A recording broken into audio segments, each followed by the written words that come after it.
የማህበረሰባችን ጎጂ ልማዳዊ የወንድ ልጅ አስተዳደግ ለትዳር መፍረስ ጉልህ ሚና ይጫወታል። እንዴት መሰላችሁ? እንግዲህ እንደሚታወቀው ወንድ ልጅ ስሜቱን ማውጣት የለበትም፣ ማፈን አለበት፣ ማመቅ አለበት። ወንድ ልጅ አይደለህ እንዴ? ከልጅነቱ ጀምሮ ነው። ወንድ ልጅ እንዴ ወንድ ልጅ ሆነ ታለቅሳለህ እንዴ? እንደ ሴት ታለቅሳለህ እንዴ? እንዴት ታለቅሳለህ? ወንድ ልጅ ያለቅሳል እንዴ? ወንድ ልጅ ሆነ ምናምን የሚለው ነገር ወንድ ልጅ ስሜቱን ከሚገልጽ ይልቅ እዛው እየደበቀ እያፈነው እንዲኖር ያደርገዋል። ይሄ ነገር አብሮት ያድጋል ማለት ነው።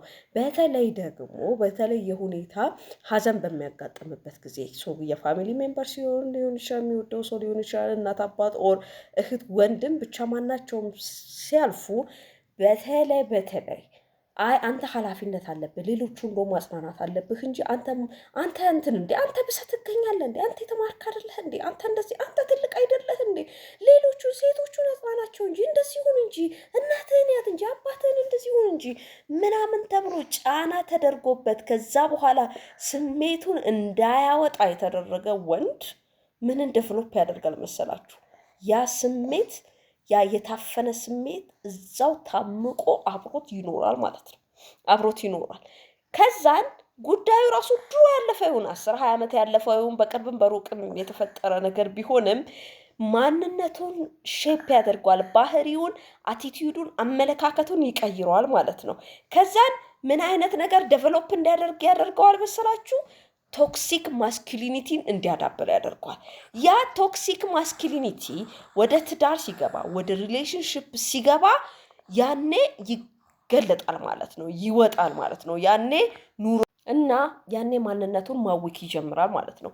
ያ ቶክሲክ ማስኩሊኒቲ ኤዘር ዝምተኛ አርጎት ሁልጊዜ በድባቴ ውስጥ የሚኖር ያደርገዋል። ሀሳቡ መግለጽ የማይችል ኤኒቲንግ ሀፕን በሚያደርግበት ሰዓት ቶሎ ሸዳውን ነው የሚሆነው። ኢቭን ከጉዳዩ ጋር ያልተመጣጠነ ምላሽ ነው የሚሰጠው። ለምን? ኦልሬዲ ያ የተቀበረ ማንነት ስላለ ነው። በዛ አክሽን የተነሳ ያ የተደረገው ድርጊት ያ አክሽን አቲቲዩዱን ቢሄቪየሩን ለውጦታል ማለት ነው። ስለዚህ ያልተመጣጠነ ሪያክሽን ይሰጣል። ያ ዋን ዌይ ነው። ዘአተር ወይ ደግሞ አግሬሲቭ ያደርገዋል። በሁለት አይነት መንገድ ነው የሚገለጸው። ወይ ፓሲቭ ያደርገዋል ወይ አግሬሲቭ። ቀድሞውኑ ሰውየው እንደዛ አይነት ባህሪ ቢኖረው እንኳን አባባሽ ያደርጋል። ለምሳሌ ናቹራሊ ፓሲቭ ሰው ከሆነ በጣም የባሰ ቶክሲክ ፓሲቭ ውስጥ ይከተዋል። አግሬሲቭ የነበረ ሰው ከሆነ የባሰ አግሬሲቭነስ ውስጥ ይከተዋል። ስለዚህ ፓሲቭ ለሆነ ሰው ፓሲቭ የሆነ ሰው ማለት አክቲቭ ያልሆነ ብዙ ስሜቱን የማይገልጽ ንግግር የማያበሳ ዝምታን የሚያበሳ ኢትስ ኦኬ በቃ ከኔ ይለፍ ኦኬ ብላ ይሄ ቅድሚያ ለሰው የሚሰጥ ኦኬ በቃ ተጠቀመው። ይሄ ቅድሚያ ለሰው መስጠት ከደግነትና የዋህነት ሳይሆን ኮምፎርት የማያደርግ ሰው ኢትስ ላይክ የአክቲቭነት ተቃራኒ ነው። እንደዛ ለሆነ ሰው ምን ውስጥ ይከተዋል መሰለ? ድባቴ ውስጥ ነው። ቶሎ በቃ ላይፉ በድባቴ በፍራስትሬሽን በዲፕሬሽን የተሞላ ይሆናል። እያንዳንዱ ህይወት ውስጥ የሚፈጠረው ነገር ሁሉ እንዴት መውጫ ልፈልግ፣ እንዴት ልለፈው፣ እንዴት ምናምን ብሎ ሶሉሽንን አይምሮ ከሚፈልግ ይልቅ ቶሎ የሚቀረቀረው ምን ውስጥ ነው? ድባቴ ውስጥ ነው። ለምንድን ነው? ለአይምሮ ያልተፈታ ነገር አለ፣ ያልታከመ ነገር አለ። እንዳልኳችሁ ነው። ግሪፍን ካላወጣ ነው ግሪፍ ሀዘን የምንለው ነገር ከስሜት ጋር የተያዘ ነገር ነው። ስሜት ሀዘን በደንብ ካልወጣ በደንብ ኢንከልኬት ካልተደረገ አይታችኋል። አንዳንዴ ሰዎች ይህንን ስለሚያዩ በተለይ ለሴቶች ከሰጡት ነፃነት ውስጥ ታልቅስ ተዋት ነው የሚባለው። በተለይ ቤተሰብ እንትን ላይ ታልቅስ በደንብ እንዲወጣላት ነው የሚደረገው። ብክዝ አይተውታል። ውስጡን ሲቆይ የታመቀ ነገር እንዴት እንደሚጎዳ ስለሚታወቅ ሰው በለቅሶ ጊዜ በደንብ አርቅሶ እንዲወጣለት ይደረጋል።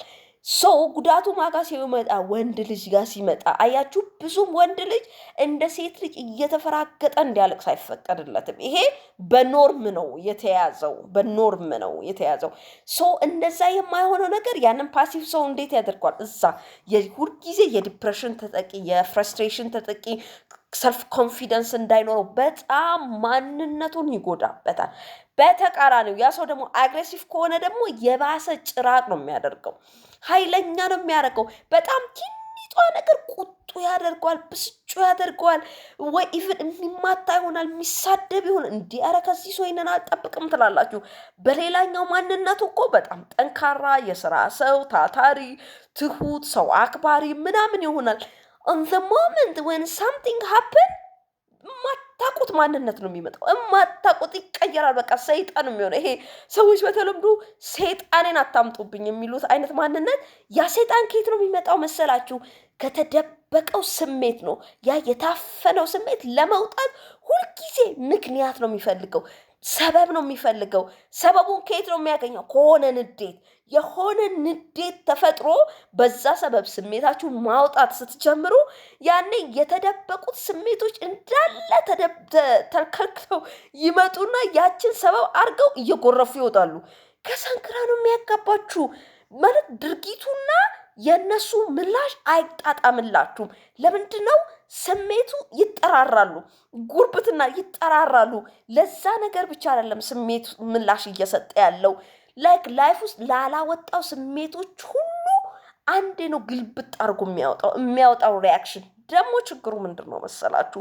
ይሄ ስሜት ግሪፍ የሆነ የታመቀ ወደ ትራውማ የተቀየረ ስሜት ሂል ሆኖ እስካልታከመ ድረስ ሁልጊዜ ዝም ብሎ ይወጣል። ዝም ብሎ ንዴታም ወይ ድባቴ ወይ ንዴታም እንዳልካችሁ ነው። አግሬሲቭሊ ከሆነ ዝም ብሎ ንዴታም ያደርጋቸው ትንሽ ነገር በተፈጠረ ቁጥር ኦር ደግሞ ፓሲቭ ያደርጋችሁ ዝም የምትሉ ጸጥ የምትሉ በቃ የምትደበቁ ይሄ ሸዳውን ነው የሚሆነው። አይምሮ መናገርም ማሰብም ያንን ነገር ኮንፍሮንት ማድረግ አይፈልግም። መሸሽ ነው በቃ ከዛ አካባቢ ከዛ ሁኔታ መሸሽ፣ ማምለጥ።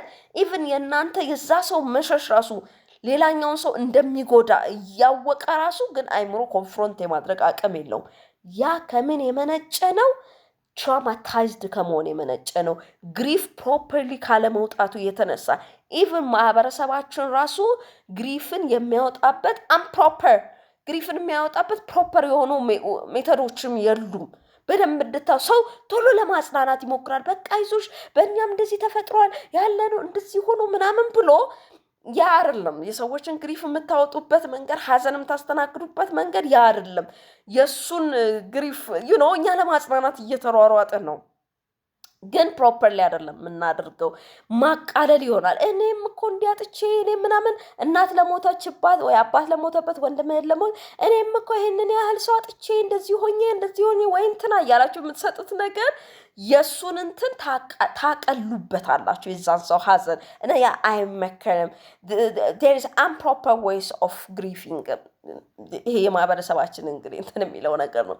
ወደ ወንድ ልጅ ሳመጣው ግን ምክንያቱም ወደ ሴት ልጅ ኦልሬዲ ሴት ልጅ በአብዛኛው ታወጣለች። የባህሪ ጉዳይ በተለየ ሁኔታ እንትን የተያዘ ካልሆነ ሴት ልጅ እንደውም በጣም እያበደች ምን እያለች በጣም ኢሞሽኗል። እንደውም ማህበረሰባችን ለሴት ልጅ ከሰጣት ጥሩ ነገር ውስጥ ኢሞሽኗን እንድታወጣ ይጠበቃል። ሴት ልጅ አይደለሽ እንዴት ትወራጨርሽ፣ እንዴት እንደዚህ ታለቅሻለሽ፣ ትጮያለሽ ምናምን ብዙም አይባልም። ኢትስ ኦኬ። እንደውም እንደ ሴት ልጅ እንዴት ታለቅሳለህ ነው የሚባለው። እና ሴት ልጅ እንደውም ኢሞሽኗን በደንብ እንድታወጣ ይደረጋል።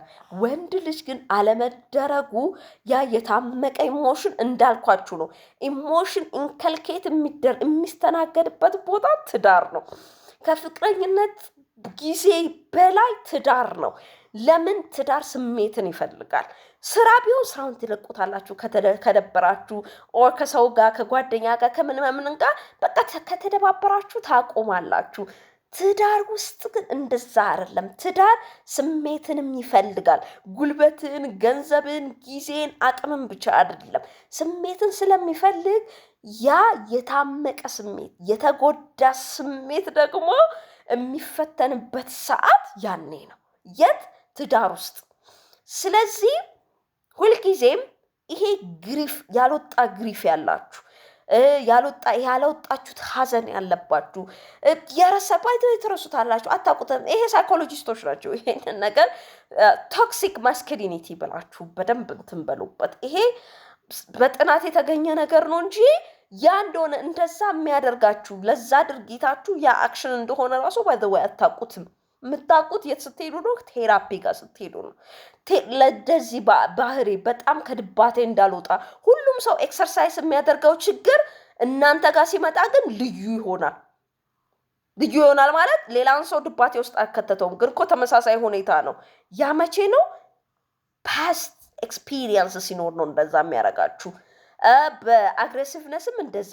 ስለዚህ always as I have said go to therapy go to therapy and treat